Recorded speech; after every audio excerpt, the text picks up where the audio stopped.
கிறிஸ்துவுக்குள் மிகவும் பிரியமான சகோதர சகோதரிகளே, இயேசு கிறிஸ்துவின் நாமத்தினாலே உங்கள் யாவருக்கும் எனது அன்பின் நல்வாழ்த்துதலையும் வணக்கத்தையும் தெரிவித்துக் கொள்கிறேன். இன்றைய பகலின் குளிர்ச்சியான நாளின் தியான வசனம் யோவான் எழுதின சுவிசேஷம் 9ஆம் அதிகாரம் 22ஆம் வசனம். இயேசுவை கிறிஸ்து என்று எவனாவது அறிக்கை பண்ணினால் அவனை ஜெப ஆலயத்துக்கு புறம்பாக்க வேண்டுமென்று யூதர்கள் அதற்கு முன்னமே கட்டுப்பாடு செய்திருந்தார்கள். இயேசு குருடனுடைய கண்களை திறந்த நாள் ஓய்வு நாளாயிருந்தபடியால் பரிசேயரான யூதர்கள் அந்த மனுஷன் ஓய்வு நாளை கை கொள்ளாததினால் அவன் தேவனிடத்திலிருந்து வந்தவன் அல்ல என்று சொன்னார்கள். வேறு சிலர் பாவியான மனுஷன் எப்படி இவ்வளவு பெரிய அற்புதம் செய்ய முடியும் என்று கூறி முறுமுறுத்தார்கள். இவ்விதமாய் இவர்தான் இயேசு என்றும் அல்ல என்றும் அவர்களுக்குள்ளே பிரிவினை உண்டானது. மறுபடியும் யூதர்கள் அவனை அழைத்து, உன் கண்களை திறந்தானே, அவனை பற்றி நீ என்ன நினைக்கிறாய் என்று கேட்டார்கள். அதற்கு அவன், அவர் தீர்க்கதரிசி என்றான். இன்னமும் அந்த குருடன் பார்வையடைந்ததை யூதர்கள் நம்பாமல் அவன் பெற்றோரை அழைத்து கேட்டார்கள். உங்கள் மகன் குருடனாய் பிறந்தானே, அவன் இவன்தான் என்றால் எப்படி பார்வையடைந்தான் என்று எங்களுக்கு சொல்லுங்கள் என்று கூறினார். அதற்கு பெற்றோர், இவன் எங்கள் மகன்தான், குருடனாய்தான் பிறந்தான், இப்போது பார்வையடைந்திருக்கிறான் என்றார்கள். ஆனால் யார் இவன் கண்களை திறந்தார்கள் என்பது எங்களுக்கு தெரியாது. இவன் நல்ல வயதுள்ள பெரியவன்தானே, இவனையே கேளுங்கள், உங்களுக்கு சொல்லுவான் என்றார்கள். யூதர்களுக்கு அவருடைய பெற்றோர்கள் பயப்பட்டனர். ஏனென்றால் இயேசுதான் மேசியா என்று யாரெல்லாம் அறிக்கையிடுகிறார்களோ அவர்களை ஜெப ஆலயத்துக்கு புறம்பாக்க வேண்டும் என்று எருசலேமில் கட்டுப்பாடு பண்ணியிருந்தனர். அதனால்தான் அவன் நல்ல வயதுள்ளவனாய் இருக்கிறானே, அவனையே கேட்டு தெரிந்து கொள்ளுங்கள் என்று இயேசுவை மேசியா என்று அறிக்கையிட பயந்தார்கள் என்று பார்க்கின்றோம். இன்றைக்கும் ஒரு ஊழியர் நன்றாக ஊழியம் செய்கிறார் என்றால் அவரை நல்ல மனுஷன் என்று சொல்லுவதை மற்றவர்கள் விரும்புவதில்லை. அவர் மேல் வேறு ஏதாவது குற்றத்தை சுமத்தி அவரை குறைவாக பேசினால்தான் சிலருக்கு சாப்பிட முடியும், தூக்கமும் வரும். இப்படித்தான் இயேசு வாழ்ந்த காலத்திலும் மக்கள் இருந்திருக்கிறார்கள். ஆகவே இயேசுவுக்காக ஏதாவது நல்லது செய்தவர்களை பாராட்டாவிட்டாலும் பரவாயில்லை, தூற்றாமல் இருப்பதை ஆண்டவர் விரும்புகிறார்.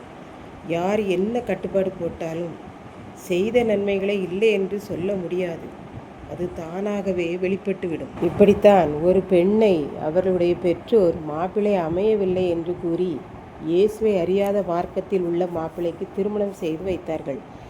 இந்த பெண்ணுக்கு ஒரு நம்பிக்கை இருந்தது. எப்படியாவது தன்னுடைய கணவரை நாம் ஆண்டவருக்குள் கொண்டு வந்து விடலாம் என்று நினைத்தார்கள். அதை எண்ணி சந்தோஷப்பட்டு கொண்டிருந்தார்கள். திருமணம் முடிந்தது. ஆலயத்திற்கு மெதுவாக அழைத்தார்கள். அவர் வரமாட்டேன் என்றார். ஆனால் இவர்கள் மட்டும் ஆலயம் சென்றார்கள். கொஞ்ச காலம் கழிந்தது. இவர் சொன்னார், நீ ஏன் ஆலயத்திற்கு செல்கிறாய்? நீ இவ்வாறு செல்வதை பார்த்தால் நம் ஊரிலிருந்து நம் குடும்பத்தை ஒதுக்கி வைத்து விடுவார்கள். பிறகு நாம் நம் குடும்பத்தாரோடு சேரவே முடியாது. ஆகவே நீ சர்ச்சுக்கு செல்லாதே என்று கட்டுப்பாடு பண்ணினார். அவர்கள் யோசித்துவிட்டு ஜெபம் பண்ணினார்கள். பின்பு ஒவ்வொரு நாளும் இடைவிடாமல் ஆலயம் சென்றார்கள். கணவரிடம் சொன்னார்கள், எத்தனை கட்டுப்பாடுகள் போட்டாலும் இந்த இயேசுவை விட்டு என்னை பிரிக்க முடியாது. ஆகவே நான் என்ன ஆனாலும் ஆலயம் செல்லுவேன் என்றார்கள். அவர்கள் குடும்பத்தை ஒதுக்கி வைத்தார்கள். ஆனால் ஆண்டவர் அவர்களை கைவிடவில்லை. காலப்போக்கில் கணவரும் பிள்ளைகளுமாய் சேர்ந்து ஆலயம் சென்று இன்று வரை மிகவும் சந்தோஷமாக வாழ்கிறார்கள். இப்படித்தான் இயேசு வாழ்ந்த காலத்திலும் எருசலேமில் உள்ள யூதர்கள் கட்டுப்பாடு பண்ணி இருக்கிறார்கள். இயேசுவை மேசியா என்று அறிக்கையிடுகிறவன் ஜெப ஆலயத்தை விட்டு நீக்கப்படுவான் என்று. ஆனால் எப்படி கட்டுப்பாடு பண்ணினாலும் இயேசுவிடம் பெற்ற நன்மைகள் மறைக்கப்பட்டு விடுமா என்ன? இதை கேட்டுக்கொண்டிருக்கும் எனக்கன்பானவர்களே, இன்றைக்கு நாம் எந்த நிலைமையில் இருக்கிறோம் என்பதை சிந்தித்து பார்ப்போம். இயேசு நமக்கு செய்திருக்கிறத எண்ணிலடங்காத நன்மைகளை எல்லாம் சொல்லி சொல்லி அவரை நாம் அறிக்கை செய்வோம். ஒருவேளை பிசாசானவன் எவ்வளவு கட்டுப்பாடு பண்ணினாலும் அதையும் தாண்டி நாம் அவரை மகிமைப்படுத்துவோம், ஆண்டவரை சந்தோஷப்படுத்துவோம். ஏனென்றால் நம் ஆண்டவர் எந்த கட்டுப்பாட்டையும் மீறி அவருடைய வல்லமையை குருடனுக்கு வெளிப்படுத்தினது போல அவர் நமக்கும் வெளிப்படுத்துவார். கர்த்தர் தாமே இந்த வார்த்தைகளை ஆசீர்வதிப்பாராக. ஆமேன். ஜெபம். அன்பின் ஆண்டவரே, இந்த அருமையான நல்ல நாளுக்காக நன்றி செலுத்துகிறேன். இப்போதும் இந்த வார்த்தைகளை கேட்டு கொண்டிருக்கிற ஒவ்வொரு பிள்ளைகளும் கட்டுப்பாடுகளை மீறி உம்மை அறிக்கையிட உதவி செய்தரும். மீட்பர் இயேசு கிறிஸ்துவின் நாமத்திலேயே தாழ்மையோடு வேண்டிக் கொள்கிறேன் பிதாவே. ஆமென்.